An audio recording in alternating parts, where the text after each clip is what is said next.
اللہ کی بارگاہ میں وہ بدی جو تمہیں رنجیدہ کر دے اس نیکی سے بہتر ہے جس پر تمہیں ناز ہو۔ لوگوں سے ایسے میل جول رکھو کہ اگر تم مر جاؤ تو وہ تم پر روئیں، اور اگر جیو تو تمہاری طرف مائل رہیں۔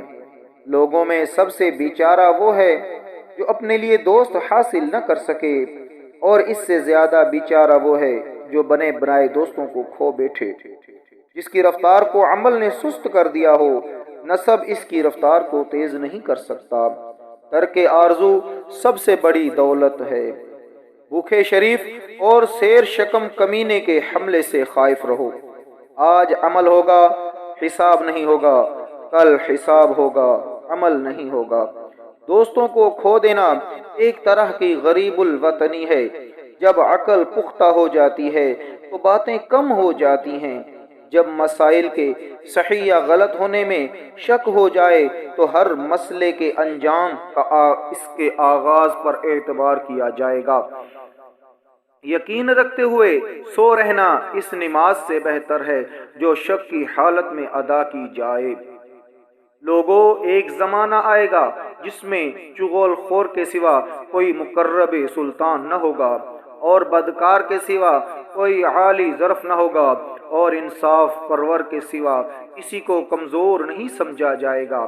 اس زمانے میں لوگ زکوٰۃ کو تاوان سمجھیں گے اور صلح رحمی کر کے احسان جتلائیں گے۔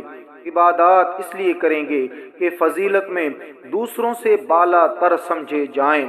چنانچہ جب وہ زمانہ آئے گا تو حکومت عورتوں کے مشورے، لڑکوں کی امارت اور ہجڑوں کے بلبوتے پر ہوگی۔ کوئی دولت عقل سے زیادہ منافع بخش نہیں، اور کوئی تنہائی خود پسندی سے بڑھ کر وحشت ناک نہیں، اور تدبیر جیسی کوئی عقل نہیں، اور پرہیزگاری جیسی کوئی شرافت نہیں۔